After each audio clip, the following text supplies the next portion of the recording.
Praise the lord. హల్లెలూయా. ప్రభునందు ప్రియులరా, బాగున్నారా అందరూ? మీ అందరికీ ప్రత్యేకమైన వందనాలు తెలియజేస్తూ ఉన్నాను.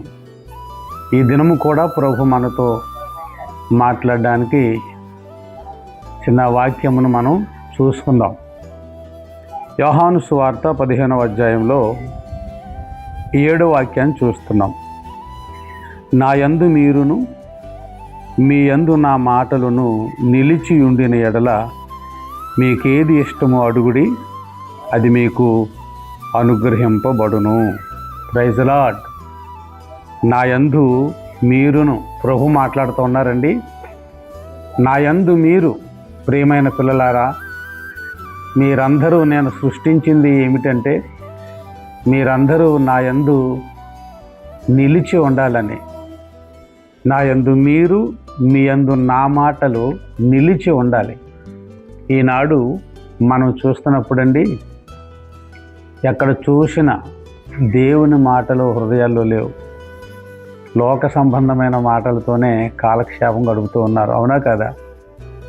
అందుచేత ఈనాటి ఈ వాగ్దానం ద్వారా ప్రభు జ్ఞాపకం చేస్తున్నటువంటి మాట ఏంటంటే, అమ్మా, అయ్యా, నా యందు మీరును మీ యందు నా మాటలు నిలిచి ఉండాలి. అప్పుడు నిజంగా నిలిచి ఉంటే, లోకం కాదు నిలిచి ఉండటం, లోక పాపాలు కాదు నిలిచి ఉండటం, లోక ఆశల కొరకే కాదు మనం నిలిచి ఉండటం. నా వాక్యం అనగా నా మాటలు మీ హృదయంలో నిలిచి ఉండిన ఎడల, అప్పుడు నిజంగా మీరు నాకు మొర్రపెట్టినప్పుడు, లేక నన్ను అడిగినప్పుడు నేను మీకు ఏదైనా సరే నేను ఇస్తాను, అనుగ్రహింప చేస్తానని ప్రభు అడుగుతూ మాట్లాడుతూ ఉన్నారు, వాగ్దానం చేస్తూ ఉన్నారు. ఈ వాగ్దానాన్ని మర్చిపోకుండా నిజంగా నువ్వు మొరపెడితే, అడిగితే, తల్లైనా తండ్రైనా మరుచునేమో కానీ మనలను మాత్రము రక్షించిన మన ప్రభు మర్చిపోయే దేవుడు కాదండి. ఆయన మనల్ని చేతుల్లో చెక్కుని ఉన్నారు. చుట్టూ కంచి వేసే దేవుడు ఆయన, మనల్ని కాపాడే దేవుడు, కనుకరించే దేవుడు, ఆదుకునే దేవుడు, ఆశీర్వదించే దేవుడు, నీ అక్కర్లన్నీ తీర్చే దేవుడు ఆయన, నీకు ఆరోగ్యం ఇచ్చే దేవుడు.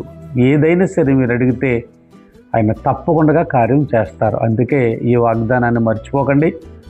నా యందు మీరు, మీ యందు నా మాటలు నిలిచి ఉండిన ఎడల మీకేమిష్టం అడగండి.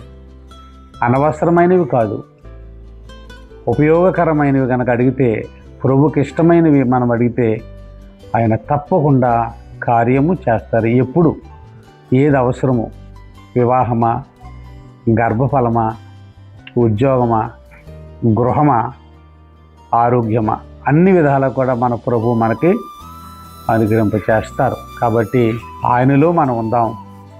ఆయన యందు మనము, మన యందు ఆయన మాటలు నిలిచి ఉండేటట్లుగా మీరందరూ ఉండాలని దైవజనులుగా నేను మీకు తెలియజేస్తూ ఉన్నాను. దేవుడు అటువంటి కృప, పరిశుద్ధాత్మ దేవుడు మనందరికీ ఈ వాగ్దానం ద్వారా, ఈ మాటల ద్వారా అనుగ్రహించునుగాక. May God bless you. దేవుడు మిమ్మల్ని దీవించునుగాక.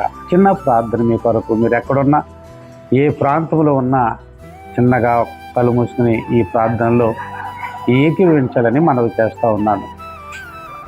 ప్రేమగల తండ్రి, దయగలిగిన దేవా, మీకు వందనాలు, స్తోత్రాలు చెల్లిస్తూ ఈనాటి వాగ్దానం ద్వారా నాయన మా అందరితో మాట్లాడినందుకు స్తోత్రములు. నీ యందు నాయన బిడ్డలందరూ నిలిచి ఉండుటకు అనేకమైనటువంటి ఆశీర్వాదములు ప్రభు బిడ్డలకు మీరు అనుగ్రహింప చేయండి. ప్రతి అక్కర తీర్చండి. గర్భఫలము కానీ, ఉద్యోగాలు కానీ, ఆరోగ్యము కానీ, తండ్రి వివాహాలు కానీ, ఏదైనా సరే తండ్రి ఇవ్వగలిగిన వాడు నీ ఒక్కడవే, శక్తిమంతుడు. కాబట్టి అటువంటి కృప బిడ్డలందరికీ దయచేసి మీరే మహిమ పొందమని యేసు నామములో అడిగి వేడుకుంటున్నాం తండ్రి. ఆమేన్.